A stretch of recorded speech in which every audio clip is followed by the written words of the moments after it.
I think it was 1998. My friend Rob and I were watching an episode of Animal X, a relatively new series. I think it was only out for about a year at that point, but the first part of that episode was about Bowie, Maryland, and the Goatman. On a lonely country road in the American state of Maryland, a strange creature has been giving locals the fright of their lives, a beast known as the Goatman. That allegedly lived in the woods surrounding a town and terrorized the area for years. I had recently purchased a Panasonic camcorder. In fact, I still have the same camcorder. But I planned on making documentaries with this thing. So Rob and I planned on camping in some crazy areas like the filming location for Camp Crystal Lake and Friday the 13th Part 1. It appeared to be an abandoned campground at that point. But after watching the show about the Goatman, Rob and I planned on camping there instead. So about 2 years passed after this, and I mainly used the camcorder to record our parties, camping trips, and some urban exploring, which I don't even think was a thing that had a name back then. The summer of 2000, Rob and I decided to start planning this trip to Bowie, Maryland. We planned on interviewing people in town and hopefully some witnesses of the creature. The Animal X episode mentioned that the Goatman story could be traced back to 1957. The first sighting of the Goatman came in 1957. Washington newspapers reported the hunt for a gorilla-like animal in Prince George's County, where there was some strange gorilla-type creature terrorizing that area. Then there was a 1971 incident where locals saw the creature again and tracked this thing into the woods. The witness described this thing as hairy, 6 feet tall, walked on 2 legs, and made a high-pitched squealing sound. There was, and I think still is, an agricultural research center in that area that people were attributing to the creation of this creature. Agricultural Research Center is the place many people associate with the birth of the Goatman. An experiment is said to have gone wrong, and a researcher who conducted tests... Rob and I decided we would camp in the woods near the area of the alleged sightings of the Goatman. We started packing the evening of Friday, June 16, 2000. We wanted to make sure we had communications and security measures just in case. My friends and I camped a lot during this period, so we were more concerned about people than we were about a creature or animals. That is until the sun went down and what happened that night. Get the car. We arrived in Bowie, Maryland the morning of Saturday, June 17, 2000. We started interviewing people who were working in the antique stores there. Start asking questions. Okay. All right. About what you've heard about him? The Goatman? Yes. Yeah, have you ever heard of the Goatman? No, that's so I never heard of it. I have heard of the Goatman. Okay. And I always kind of likened it when I was a child. We had a thing, a guy dressed up in a rabbit suit and was scaring people and kids. This was over in Adelphi Hydesville. So we had the rabbit man. Again, Brother Conway's the only one I could think of. Ray's is a good one, because Ray's has been here. Yeah, that's what we heard. Yeah, because they were here when my father was in business. My father's 70-some years old, and there was Ray's towing down here. Sociology majors at Penn State. We came down to do a little documentary on the Goatman. You ever heard of the Goatman? Can you tell me anything of what you heard about him around here or anything? Well, the Goatman, he would chop the heads off the dogs, wouldn't he? Yeah, right. That's You heard of some things. I think I was about 14 or so, and I would take organ lessons from a lady over off Fletchertown Road. Mm-hmm. Yeah. I remember I was wandering out in the field, and I did see a dog skull. Really? Yeah. Did you? Yep. So that was the extent of it? That's pretty much, I'm pretty much a believer of that one. I think there was a few people who were killed A couple people. for years, and they never did find out who killed them. Oh. This girl, I think, was killed in the woods. I knew her. I went to school with her. Wow. Our intention was a sort of sociological study of the local lore and legends to see if these people actually believe that this creature existed. Where? At Penn State, and we came down to do some research on the Goatman. We've been studying, seen some documentaries on him. We were wondering if Have you ever heard of him? Have you ever heard of him or anything? No. Have you talked to the guy at the Ray towing? No. Well, he knows most about it. Is that right? Everybody in town was pointing us towards a man named Ray who owned or worked at a tow company in town. We stopped there, but he wasn't available to talk to us at that time. The antique store sent us down here to talk to Ray. Yeah. He lives down back. He's not home right now. He's in Virginia. Oh. I'll be back until Monday. Oh, okay. It's Ray Jr. Oh, right. Oh, it is Ray Jr. Oh, okay. Do you know anything about? Do you know anything about it? You ever heard of him? Heard of him. Just heard him around.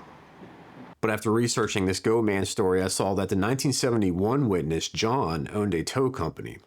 So it makes me wonder if Ray is somehow related to John. After finishing our interviews in town, we found a secluded location that we could hike into and camp. We were used to the Pennsylvania woods, so these Maryland woods just seemed a little bit different for some reason. We hiked in about 20 minutes and found a clearing with a fire pit already in place, so somebody had been using this area. Rob and I already discussed that this would be a stealth camping situation so that we did not attract attention to ourselves. Rob did not follow that protocol. Sorry, dude. I'm sorry. You're sorry, dude. You need to fucking realize. I'll him up. You need to realize. Your bag, man. You freaking went right into it. Oh my God, you're about to do it again. What happened to my bag, dude? Yeah, they wanna act like they have fucking sticks. I got sticks. I got sticks. You see me? Yeah, one here. It turns out that the majority of his backpack ended up being alcohol.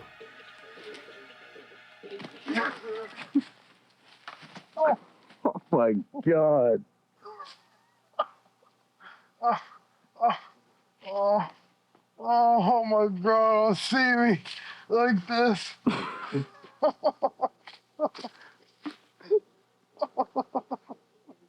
Now, when Rob started drinking, there was a point where he turned into some sort of alter ego that he himself called MC Blee. Lightning, we're going to cause a miracle, Ma. Raise lightning, go. Good Lord. And MC Blee made an appearance at the campsite that night. The 10 Commandments? What? No, the 10 So we sat around talking about the day and any follow-up interviews we should probably do the next day. MC Blee. MC Blee in the house. Around 11 p.m., we decided to get into the tent and go to sleep for the night. We were lying there for about 15 minutes when we started to hear something moving through the woods behind our tent. I assumed it was a deer, but it seemed like it was moving from one side to the other, back and forth, pacing, which was kind of strange. It sounded larger than a raccoon or a possum. It was approximately 30 yards behind our tent. After a while, it seemed like it was actually moving away from us. The eerie thing was how silent it then became during this period. All of the crickets stopped. There was a frog off at a distance that we didn't hear anymore. Even the breeze seemed like it stopped blowing at that point. No leaves, no trees blowing with the wind. A wild boar? That's when we started to hear growling.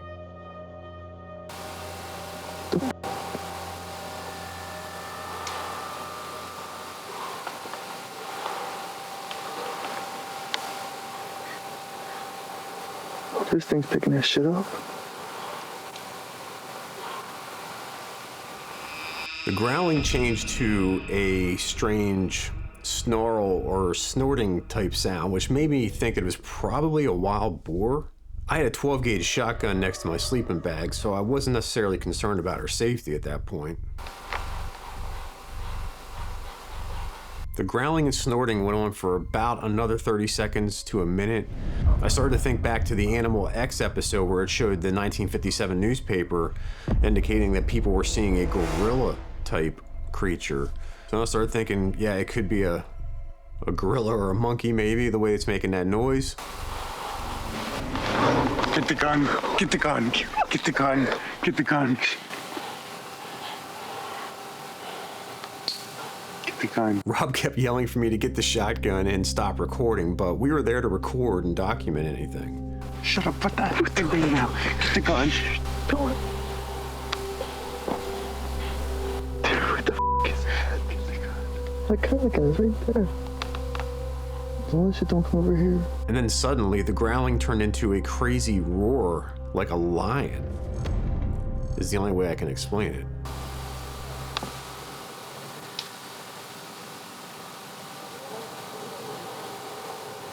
That's what the is that?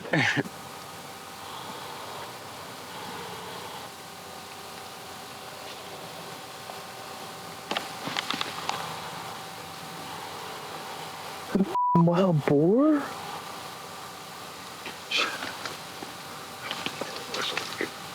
Whatever it was, it sounded like it was starting to move away from our tent. So we just laid there in silence for the next couple minutes, just listening to anything that moved or any indication of sound. And then my phone rang. It was my girlfriend calling to make sure that we were okay. Hello?